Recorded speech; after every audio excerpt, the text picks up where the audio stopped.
السلام عليكم ورحمة الله وبركاته. محبين ومتابعين، ازيكم؟ عاملين ايه؟ اخباركم ايه؟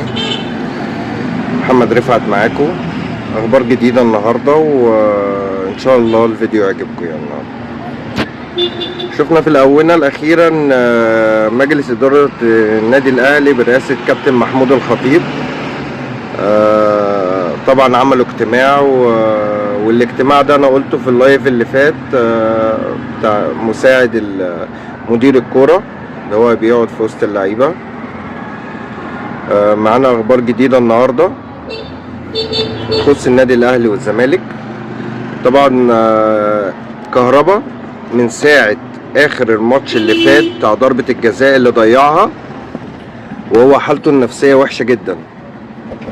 يعني كهربا عليه حملة ضغط كبيرة جدا، طبعا بسبب الانفراد الاول وبسبب ان هو ضربة الجزاء اللي ضيعها، وبسببها يعني مش نقول بسببها قوي على قد ما نقول ان هو الحمد لله وقدر الله ما شاء فعل وخسرنا الماتش. يعني ممكن لو كانت جت كنا كسبنا ولعبنا ريال مدريد. فهو كهربا موافق دلوقتي على اي عرض يجيله اعارة ان هو يلعب في اي عرض يجيله دلوقتي في اي اندية بسبب الضغوط النفسية اللي عليه، وهو حالته النفسية وحشة جدا. طبعا غير ان هو في جماهير من جماهير الفرق المنافسة طبعا طلعت تضغط عليه وبتجيب سيرته في المدرجات وكده. اكيد كلنا حضراتكم عارفين جماهير فريق مين. فهو بسبب الضغوط اللي عليه موافق على اي عرض يجيله، يعني عشان خاطر يلعب بره ويشيل الضغوط اللي عليه ويرجع تاني للنادي الاهلي. نفس الحوار امام عاشور قال ان اي حد هيجيب سيرته هقاضيه بالقضاء. يعني اي حد هيغلط فيه او كده هيعامله بالقضاء، يعني يرفع عليه محضر الكلام ده هيقاضيه. يعني منذ إعارة القندوسي لنادي سيراميكا وهو يتألق، طبعا الجماهير كلها بتسأل يعني احنا ينفع نجيب القندوسي تاني؟ أحمد القندوسي لاعب سيراميكا، جاب في الأهلي جونين وجاب في الزمالك جون. فطبعا بسبب التصريحات اللي هو قالها قبل كده فهو مجلس إدارة النادي الأهلي مانع القندوسي إن هو يجي النادي الأهلي. ده خلاص قرار رسمي وهيعرضوا نهائي للبيع في نادي سيراميكا ان شاء الله.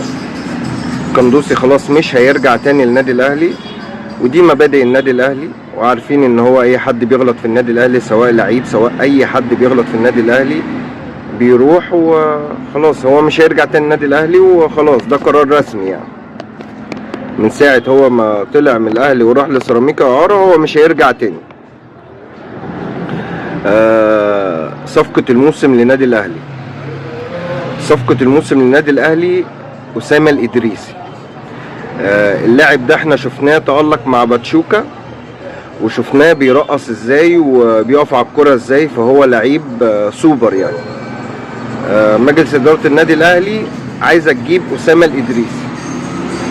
طيب عايزة تجيب اسامة الادريسي اساسا يعني هو مرحب ان هو يجي النادي الاهلي وموافق جدا يجي النادي الاهلي. بس خش على موقع ترانسفير ماركت، قيمة اسامة الادريسي دوت 7 مليون دولار، قيمته التسويقية 7 مليون دولار. طب هو اللاعب اصلا بياخد كام في الفريق؟ اللاعب بياخد في الفريق اصلا 650 الف دولار. فالرقم ده بعيد عن ده خالص، فهي يعني مش مرتبطة ان هو المرتب بتاعه بقيمة التعاقد بتاعه.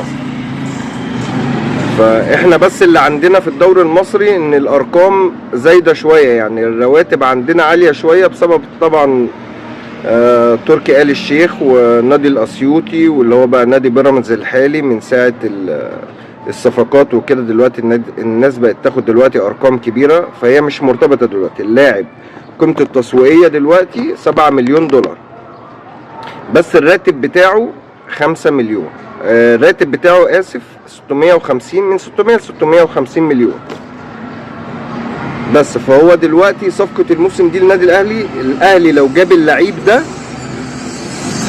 يعني هيفرق كتير مع النادي الاهلي. طبعا احنا محتاجين حد في خط النص كده زيه، يكون يعني بيعمل نفس الحاجات اللي بيعملها أسامة الإدريسي دلوقتي. في حاجة تاني بخصوص نادي الزمالك، في حملة تشكيك كبيرة على مدير الفني لنادي الزمالك جروس.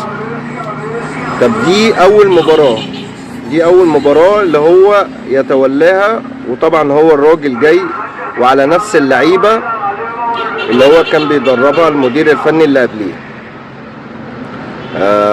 فدلوقتي هو في حملة تشكيك من جماهير النادي الزمالك على المدير الفني دوت.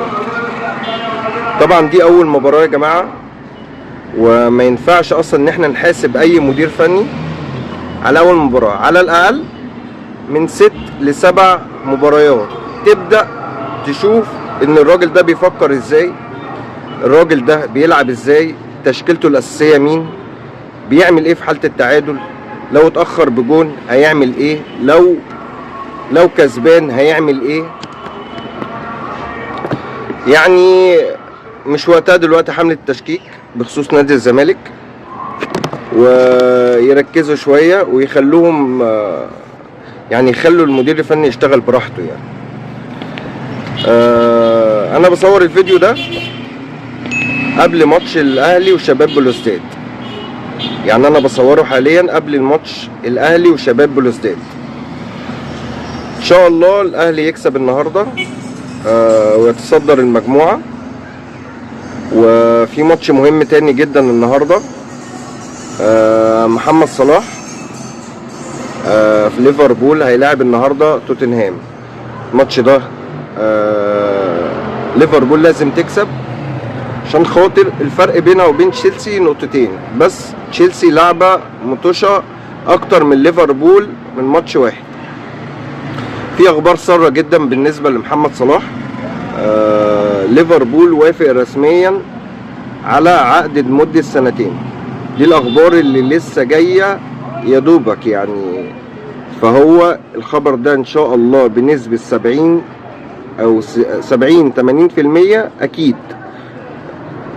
ليفربول وافق رسميا على تجديد عقد محمد صلاح لمدة 2 موسمين. ان شاء الله محمد صلاح يتألق وان شاء الله يشد حيله. هو بالنسبة لنا وبالنسبة لمنتخب مصر يعني هو اللعيب الاول ان شاء الله. ان شاء الله يحقق نجاحات كتير ويكسبوا النهاردة ان شاء الله ويتصدروا الدوري باذن الله وياخد الهداف. يعني انا حاسس ان الموسم ده هيبقى لمحمد صلاح موسم عالمي. متصدرين الدوري، متصدرين دوري ابطال اوروبا. هو محمد صلاح متصدر مع هالاند في الاهداف، كل واحد ليه 13 هدف. ان شاء الله يجيب اجوان النهارده. يعني هي الاخبار ديت انا طلعت اقولها لكم. ان شاء الله يكون الفيديو عجبكم. ان شاء الله الاهلي يكسب النهارده، وباذن الله يبقى فيه فيديو تاني جديد النهارده. اشوفكم في فيديو تاني. اللي مش مشترك في القناه يشترك، يفعل زر الجرس، يعمل لايك. محتاج تدعيم منكم جدا الفتره ديت. ان شاء الله الفتره اللي جايه هيبقى يكون في اخبار جديده وهيكون في حاجات حلوه. وان شاء الله اشوفكم في فيديو جديد. السلام عليكم.